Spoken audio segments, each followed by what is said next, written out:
Today I want to talk about a popular topic amongst adult children and their parents: going no contact. It seems to be the buzzword. But in my experience, going no contact has been a self-defense mechanism. It has nothing to do with popular ideas of how to treat my parents.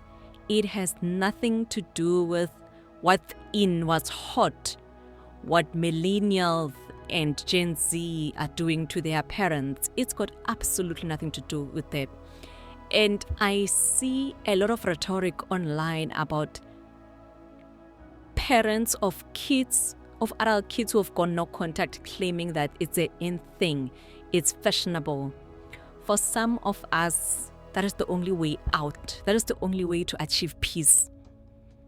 And a lot of people who have never experienced toxicity or who did not grow up in toxic environments do not understand this concept. It baffles them. For those of us who are kids, and I'm the eldest daughter of a toxic narcissistic parent, going no contact brought the kind of relief I had never had in my life. I've been no contact with my mother for close to a decade now. And let me tell you, my nervous system is now properly regulated. I don't get panic attacks. I am as calm. I'm the calmest and happiest than I had ever been, even when I was a child. I grew up as a child who was a nervous wreck on a daily basis.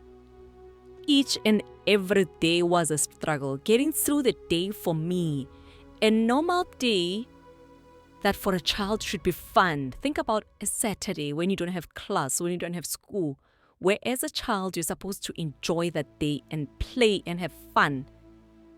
I never had those days. I always had to check what I'm saying, where I'm saying, and anyway, I was never even allowed to go anyway. I was never allowed to leave the house. I was never even allowed to stand close to the street as a child. And there's a lot that I can say about how I grew up.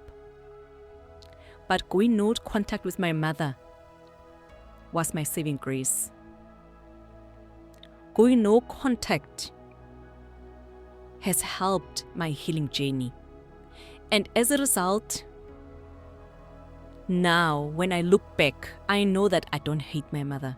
I do not hate her. I actually feel sorry for her. I realize that she has mental issues, she has psychological issues that I cannot fix. There's a lot that she has done and she continues doing behind my back, to my face. But I realize that, yes, she's an adult and she says and does the things that she does out of her own free will, but it's all driven by mental illness. And going no contact with her allowed me to figure all of that out. While I was in the midst of things, there was zero clarity. I did not have clarity. There was too much noise with all that was going on while I was in touch with her. And for me, the funny thing is, going no contact was not even a choice. It just happened. It's something that just happened, that I did not plan, that I did not even wish for. Because as a child of a toxic narcissist, how dare you choose yourself? And I was never going to choose myself. But there were a series of events that culminated into us not talking. And us not talking, it started as a day of no talking. 2 days culminated into a week, a month, a year.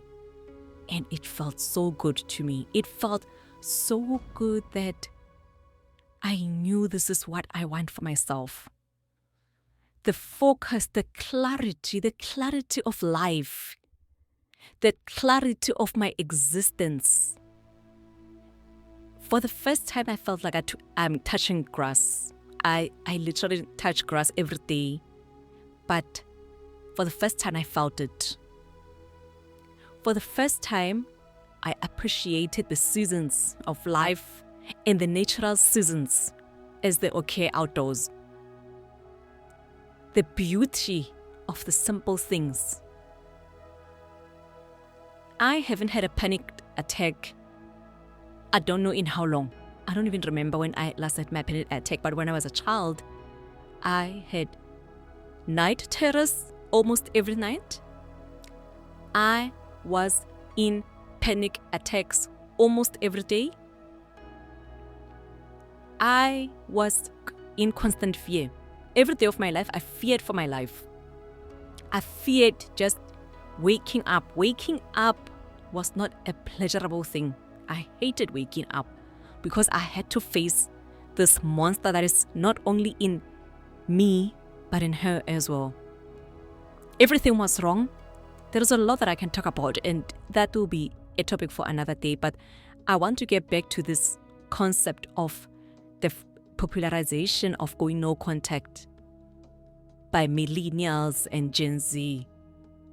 And we sometimes do not choose that. I do not know of adult children who choose out of wanting to spite. For me, it was never about spite. Actually, I would love to have a healthy family dynamic so that my children can experience having grandparents. But unfortunately, that is not the plate that I was served. From birth, that is not what I was served. I have to accept that being around certain people is not healthy. And for me to survive and be the best version of myself, I have to always choose my well-being, which also impacts on my family's well-being, which impacts on my children's well-being, and that is of utmost importance. With the constant panic attacks and over thinking and over self-criticism that I experienced, because that is what I know, I realized that I was not being a good mother.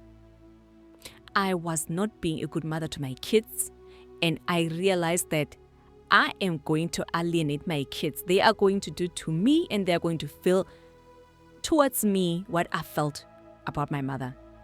I had to remove myself so that consciously each and every day I live to better myself. I managed to do everything else. I managed to have a good career, and at the surface, my family life looks good. The current life that I have with my husband and kids. But my mental health has always been in disarray. And when my mother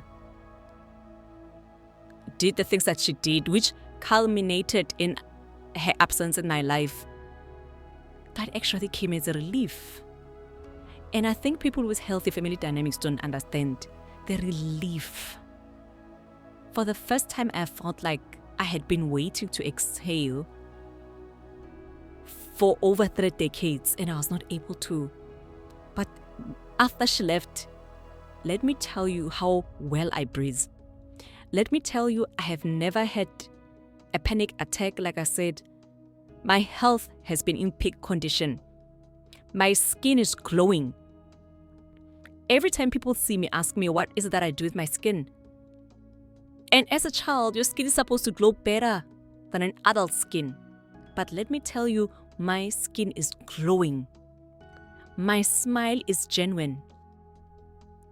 I grew up as a child who had a fake smile, a fake laughter. And you can even see it in my pictures, in my childhood pictures.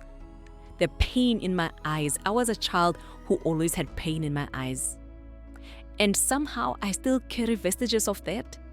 But let me tell you that I have a genuine laughter. I laugh from my gut. I laugh with my heart. I laugh with my eyes. Something that I had never experienced before. I can have that laughter that is uncontrollable. I never used to do that as a child. When this woman left my life, like I said, I saw the beauty of life. I understood that there is a yin and yang to life. It's not always all good, but it also not always as bad. And with my mother, life is only bad. Life is grey on a daily, irrespective of what you have, irrespective of the kind of life you have. It's always grey, it's always dark, it's always gloomy, and you are supposed to express only negative emotions. So for some of us, going no contact has saved our lives. I believe that going no contact with my mother has saved my life. And yes, having kids, I made a choice that I've had thoughts of unaliving myself when I was younger, before I had children. And my children became, because of the depression that I suffered from a lot of depression in my 20s and in my childhood. But after I had my husband and after I had kids, I knew that that is no longer an option. I can't do that. My kids will have nobody to go to and they will end up being in that same toxic environment. So I made a conscious decision that I'm going to live for my kids. And by then, the beauty of life was starting to come through. But now, all of this has saved my life. And nobody's going to tell me that I'm doing this because it's a trend. No Oprah is going to tell me that I'm doing this because it's a trend. Nobody is going to tell me I'm doing this because that is fashionable. It's got nothing to do with fashion. It saved my life. And I am not going to die inside because I need to do the right thing and be in contact with a woman who cannot save herself. And deep down in my heart, I still even today hope that one day she'll be able to save herself. From herself. Not from anybody else, but from herself. And I still do not wish for a relationship. However, I wish for her own peace, because this is a woman I've seen that she doesn't have peace in herself. She never has, and I doubt she ever will, because she's now elderly. I doubt she ever will. So going no contact is not fashion. It's not for fun. And we don't do it because everybody else is doing it. Maybe there is something wrong with a Gen X, elder millennial generation. There probably is something wrong with them. And there probably is something wrong with us as well as a generation. And there's probably is something wrong with the system and the structure and the parenting structures between these two generations that we end up choosing to be away from each other. But I want to say that going no contact saved my life, and I should have done it sooner. Thank you for tuning in. I hope to see you again next time. And if your peace requires it, if your life requires it, do not be afraid to go no contact. It is worth it. Thank you. Bye-bye, and hope to see you again.